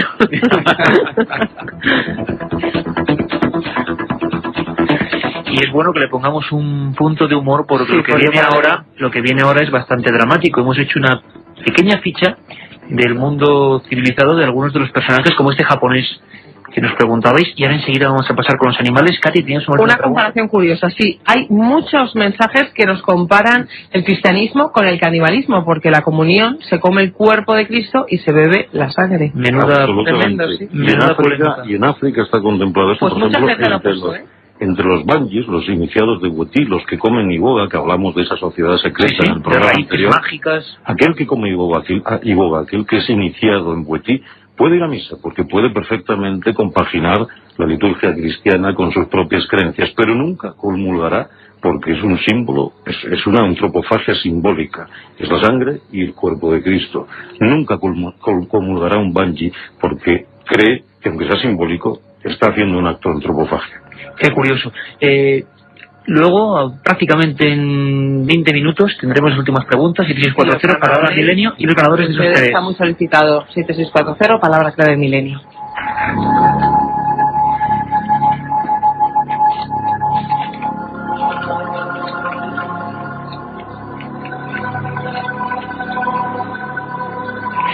Y ahora he escuchado atentamente, como siempre digo, habitualmente, porque en Milenio 3 somos capaces de pasar de un momento de distensión como el que hemos tenido, menos mal, porque si no esto sería tremendamente crudo, para adentrarnos rápidamente en apenas 5 minutos, para luego conocer esos animales, el ranking de animales realmente peligrosos a los que estos amigos exploradores se han enfrentado más de una vez. ¿Cuántas preguntas sobre qué animal puede comer de verdad hombres? Bueno, todo eso lo vamos a intentar resolver o aproximarnos en esta noche africana, americana, oceánica, en esta noche de misterio realmente. Escuchad, como os digo, porque vamos a hacer un breve anexo de esos casos a nivel criminológico que podrían ser los caníbales verdaderos del siglo XX.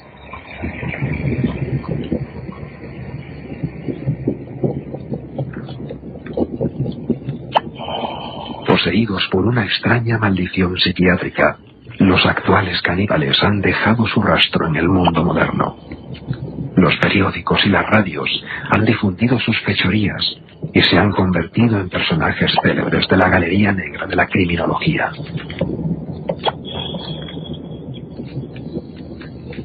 Estos carniceros humanos representan lo más oscuro de la mente.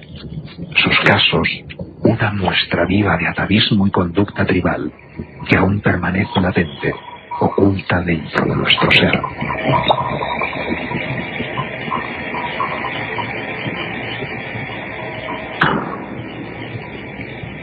La otra realidad. Milenio 3. En la SER.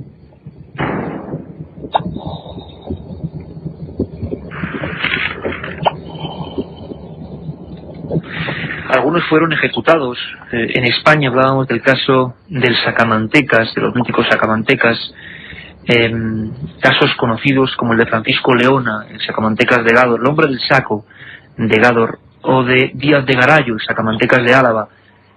En Estados Unidos también ocurrieron casos como ese, como el de Albert Fish, ¿verdad, Carmen?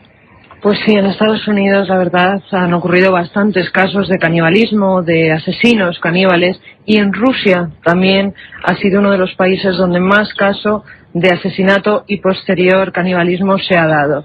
Yo creo que Javier del Pino nos trae una crónica desde Estados Unidos sobre Fish, uno de los mayores criminales, asesinos, caníbales de la historia. Nos preguntaban por el verdadero Aníbal Lecter. Hemos pasado de los hombres de África o de Oceanía haciendo rituales a, como decía antes José Manuel Novoa, gente trajeada que por alguna especie de, disfunción cerebral, tiene que ser algo por el estilo, se decide a comer a sus semejantes. Javier del Pino, corresponsal en Washington, nos habla esta rápida biografía de Albert Fish, el verdadero, nos lo preguntáis, nosotros como siempre procuramos responder, Aníbal Lecter. Buenas noches. En su biografía familiar, Albert Fish tenía una genética compleja, demencias, psicopatías, alcoholismo. Todavía joven comenzó a desarrollar una fascinación hacia el sadismo, idolatraba a los asesinos en serie y guardaba como si fueran triunfos los recortes de prensa con las noticias de sus crímenes. Antes de cumplir 20 años ya era un habitual en los círculos de prostitución homosexual de Washington y después se mudó a Nueva York.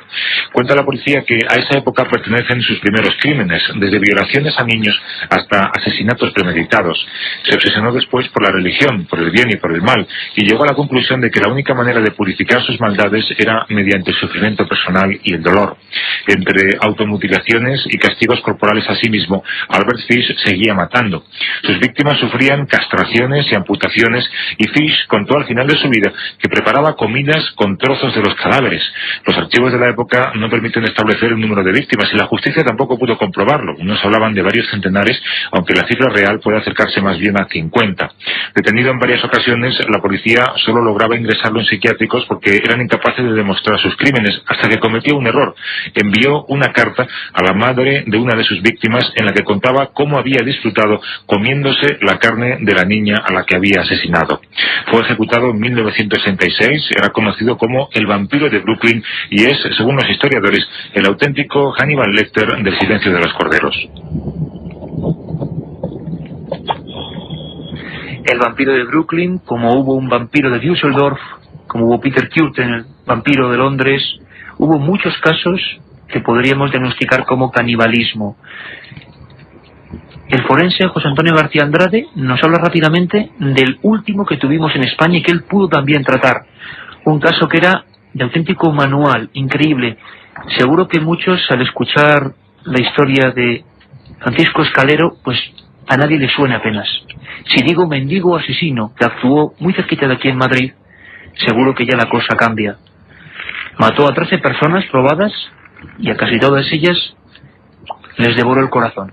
Bueno, y además era una patología de todo tipo, una patología sexual, una patología de los impulsos, una patología de la violencia, y verdaderamente él no solamente se comía y devoraba a algunas de sus víctimas, sino que si acaso muchas veces realizaba necrofilia con muchas de sus víctimas.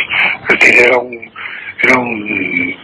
era todo un libro de patología psiquiátrica y de patología sexual. Entonces eran ya pobres prostitutas que tenían ya muchos años y que, tenían por razón de precariedad de clientes, tenían que iniciar su relación sexual con este hombre, y este hombre pues las maltrataba con un componente sádico muy alto y de alimentarse de las vísceras de sus víctimas.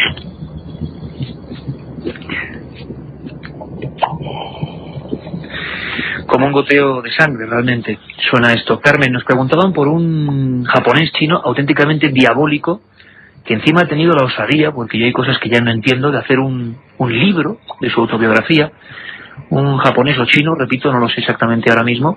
Nos preguntaban al 7640 y tú tienes la respuesta. Cuéntanos la historia de ese hombre. Sí, incluso un apunte antes en cuanto a Albert Fischker.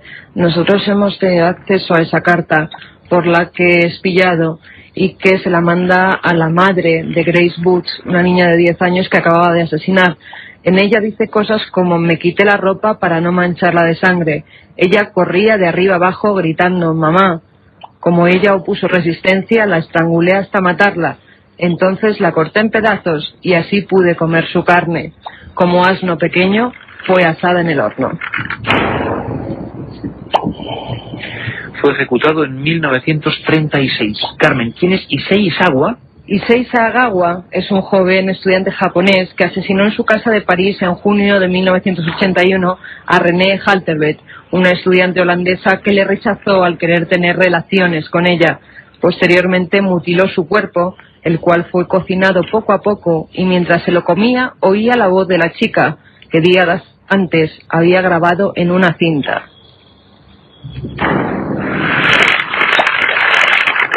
Más tarde aseguraría, y nos lo preguntaban a través de ese 7640, que a qué sabe la carne humana. Según Sagawa, su sabor es de un rico pescado crudo, similar al sushi. No he comido nunca nada más delicioso. Tras dormir con el cadáver de la chica, la mañana siguiente se deshizo del resto del cuerpo y tan solo permaneció 3 años en una prisión francesa. Pudo regresar a su Japón natal. Cuando llega a su país, cuando llega a Japón, él se empieza a preguntar sobre el origen de su canibalismo y recuerda, y él escribe en su propia biografía, que a los 4 años le pregunté a mi niñera por qué no se podía comer carne humana. Me contestó que me causaría mucha tristeza ver morir así a alguno de mis amigos, mientras yo pensaba en los muslos de uno de mis compañeros y sentía el deseo imperioso de probarlos. Me preguntaba qué sabor tendría un muslo. Sagawa además dirigió un corto titulado Quiero ser comido, en el que la actriz principal era muy parecida a la chica a la que asesinó, y además se muestran violentas escenas de mutilaciones, de sangre, y terminan con la antropofagia. También escribió una novela basada en su propia historia que se llama En la niebla, y narra paso a paso cómo fue ese macabro crimen. En la niebla.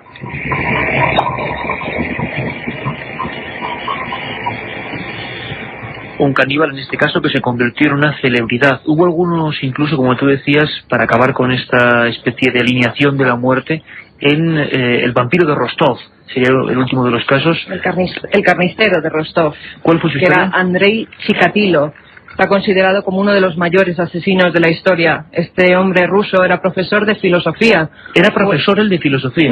Madre mía. Fue condenado a muerte en 1994 por el asesinato de 52 personas, la mayoría de ellos jóvenes y niños, a los que mutilaba sus genitales para posteriormente comérselos.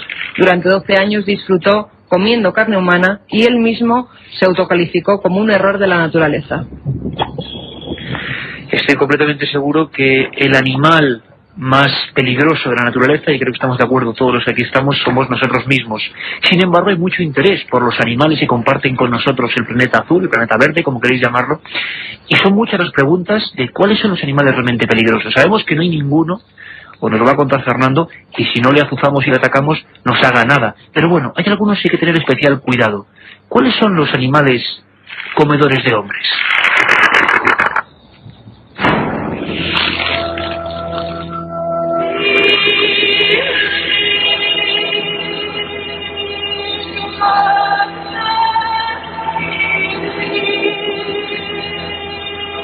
Compartimos el planeta con animales que también sienten apetencia por la carne humana.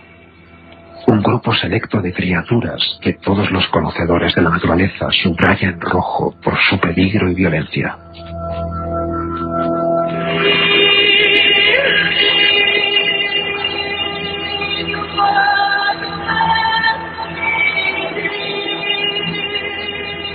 En tierra y mar son los causantes de miles de muertes al año.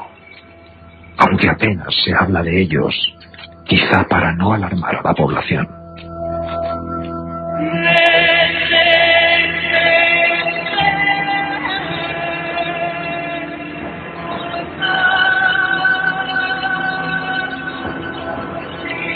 Milenio 3, con Iker Jiménez, en la cadena SER. Me vais a permitir que recuerdo una anécdota personal, buscando el calamar gigante con nuestros compañeros de Trasglobe Films. Yo recuerdo que Luis Daria, el que tuvimos hace poco, precisamente porque en Asturias ha encontrado una horrible criatura tipo serpentiforme, auténtica serpiente marina, nos la describía Luis Daria, una de 4 metros y pico, otra de 7 metros, con unos bigotes rojizos. Bueno, si nos lo encontramos, pues... Y él me decía, bajando como buzo, recuerdo perfectamente, apoyado en la escalinata, me decía, Iker, es que en España, en el Mediterráneo y en el Cantábrico, hay tiburón, incluso tiburón blanco. Lo que pasa es que esto no se cuenta habitualmente. Yo lo cuento ahora porque es muy tarde. Fernando, hay cosas de ese tipo, ¿no? No sabemos a veces qué cerca tenemos algunos animales con grave mala fama, ¿no? Animales comedores de hombres. Animales potencialmente comedores de hombres. Yo diferenciaría dos cosas. Animales que te pueden comer como parte de su comida y animales que se acostumbran a comer a personas y se convierten en auténticos devoradores de hombres. Ajá. Un tiburón blanco, por ejemplo, es un animal que te puede comer perfectamente. Es el superpredador del mar. ¿Y lo hay en España? Lo hay en España, en todos los mares de España, en todas las costas de España. Bien. Pero en España viene siguiendo a los atunes, que son animales de sangre fría y con forma de pez, y por lo tanto prácticamente no causan, solo de vez en cuando. Recuerdo el último ataque en Italia de un padre y un hijo, pero es muy raro que ataquen a una persona. Ese mismo tiburón en el sur de África, en el cono surafricano, o en Australia, se convierte, y en algunas zonas de Estados Unidos se convierte en un devorador de hombres, porque allí está atacando a focas, animales de sangre caliente, que le producen el mismo impulso que un hombre, y que además son zonas generalmente donde también hay surfistas, que son gente vestidas de neopreno en una tabla de surf, que se mueven igual. Pero estos no son devoradores de hombres. Si hiciéramos un ranking, Fernando, tú como explorador que has recorrido prácticamente gran parte del planeta, filmando, buscando, como José Manuel, si tú hicieras un ranking de con quién tengo que tener especial cuidado quizá en determinadas circunstancias, ¿cuáles serían los, 3, 4, 5 animales que tú más destacarías? Si quitamos al hombre y a los mosquitos, que ya sabes que son los que más matan, yo tendría... Bueno, hay un caso muy especial, que son los felinos. Los felinos son los que se convierten en devoradores de hombres de verdad. O sea, tú puedes tener precaución con un tigre. He tenido la suerte de ver y encontrarme con tigres en India, con leones en la India, los últimos, con leones en África, con jaguares.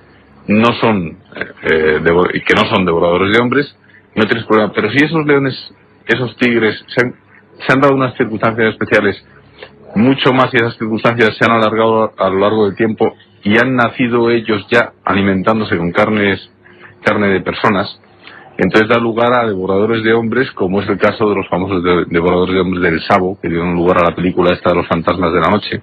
Devoradores de hombres del Sabo. Sí, que es en Kenia, un parque que yo he tenido la suerte también de estar acampado allí, y te cuentan los nativos unas historias. Suena como esto, ¿no? Cuando estás de noche allí, ¿no? Bueno, de noche sí suena tanto. Sí. De noche tú estás allí, estás viendo un coro de hienas permanentemente, y luego un poco lo que te da profundidad a la oscuridad de la noche son los rugidos de los leones que vienen de lejos. Leones que además en Savo se está empezando a investigar porque se cree que pueden ser una subespecie mucho más agresiva, mucho más emparentada con los leones prehistóricos de las cavernas, y que son los animales que en la época del famoso coronel Patterson, que fue el que los mató, yo no sé, quien no conozca la historia, se la voy a resumir muy rápidamente. Es un ingeniero que le encargaron construir un puente sobre el río Savo, en una región inhóspita en Kenia, y la construcción era la del ferrocarril que unía la costa con el Nairobi, que era un poco el abrir la civilización a la civilización en el territorio del entonces Tanganica, ahora Kenia y Tanzania. Bueno, la obra se paró porque había dos leones que les llamaban el fantasma y la oscuridad, que se dedicaron a devorar a la gente que construía el ferrocarril, y no eran capaces de matarlos, y además se comportaban de una forma muy rara. Decían que almacenaban los cadáveres. Hay un momento trágico en la narración de Patterson cuando lo cuenta en su diario, que descubre una cueva donde está cubierta de esqueletos. Eso no lo hace ningún león, ¿no? Luego hay otra historia, se descubrió que era un cementerio de taitas, de gente de la zona, pero el caso es que estos devoradores mataron a 135 indios y un número indeterminado de personas. 135 personas. Y es terrible leer en la crónica de Patterson. Yo recuerdo, hay un momento muy especial que él le pilla por la noche el ataque de uno de estos leones. Él no sabía dónde dirigirse, los quería cazar para que su gente no se le fuera y pudiera acabar la obra. Y hay un momento en que le pilla por la noche un ataque del león, coge a uno de sus capataces, se lo lleva fuera de la bomba de espinos de la barrera de espinos que habían hecho, y él, como no puede ver porque está de espaldas a un árbol, y oyendo, y describe lo terrible que es para él oír cómo el león se va comiendo, cómo se crujen los huesos de ese capataz que él conocía y que quería, y cómo nota la satisfacción del león, que empieza a ronronear cuando arranca la piel a lametazos y se bebe la sangre.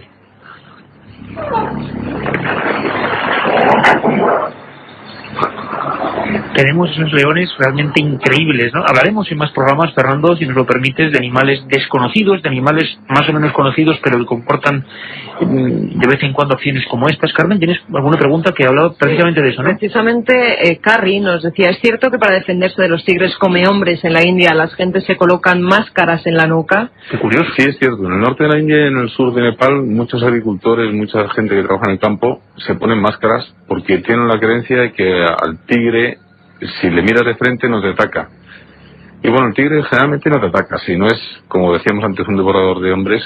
Y si lo es, si tienes la desgracia de coincidir con uno que ha probado por distintas circunstancias, que sería para hablar largo y tendido, de qué convierte a los animales en devoradores de hombres, pero si te encuentras con uno realmente, un devorador de hombres, como los que mataba a Jim Corbett, el famoso, como este terrible tigresa de Champawat, que es una tigresa que mató 500 personas, casi 500 personas, un solo animal. Un solo animal, y que las devora, y además te describe, vamos, ya te digo que sería para hablar largo y tendido, porque te va describiendo como en algunos poblados no podían defenderse y se veía, él llegó a presenciar como un tigre se alejaba con una niña gritando todavía en la boca, y les preguntaba, pero ¿cómo no reaccionáis? ¿Cómo no hacéis algo?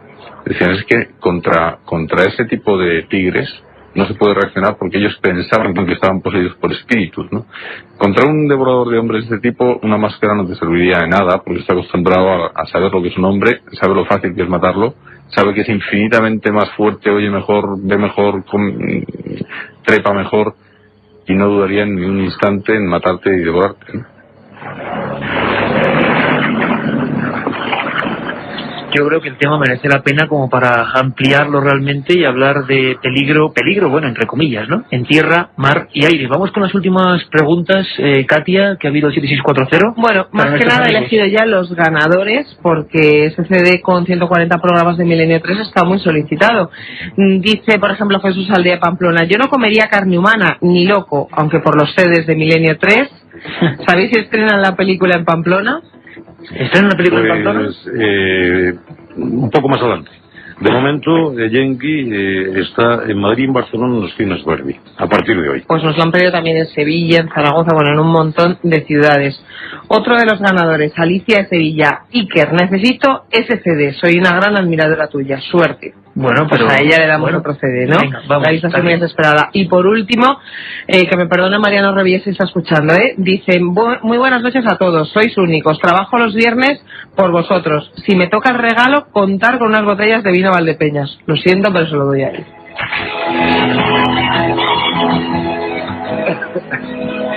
La verdad es que menos mal que tenemos siempre un punto de humor por parte de nuestros amigos. Fernando, felinos como parte absolutamente, ampliando casi para el próximo programa, pero como parte básica de qué tenemos que tener. Los cocodrilos quizás sería para hacer otro programa. Cocodrilos del Me has Nilo. enseñado fotos, y yo tengo que decirlo, fotos escalofriantes. Cada vez que voy a casa de Fernando es un viaje por la fotografía antigua. Fotos de cocodrilos con varios tipos enteros dentro de la barriga, ¿no? Bueno, y te tengo que contar historias sobrecogedoras, sobre todo de cocodrilos marinos, que sabes que es uno de los animales que más me gusta ir a... La gente estoy seguro que no sabe que hay cocodrilos marinos. Bueno, pues el cocodrilo marino es el dragón, porque es un animal que puede llegar a medir más de 8 metros. Que alguien se ponga a paso en su casa y que vea lo que son 8 metros. Acorazado. Más de 1000 kilos. Un animal prehistórico vivo hoy en día y que ha causado... Hay momentos estelares del horror de que puede llegar a provocar un cocodrilo marino. Yo hace poco estaba leyendo una historia de la Segunda Guerra Mundial en la que un grupo de ingleses sitian a unos japoneses en un pantano muy cerca de la costa de Birmania. Ellos intentaban huir para escaparse de la prisión inglesa a través de esa ciénaga y llegar a la costa birmana, y les cayó la noche, y durante la noche los ingleses oyeron un auténtico chapoteo espantoso lleno de gritos. Eran más de 1000 japoneses y solo rescataron con vida 22. Y durante la noche se zamparon, mataron al resto de los cocodrilos marinos. Susi.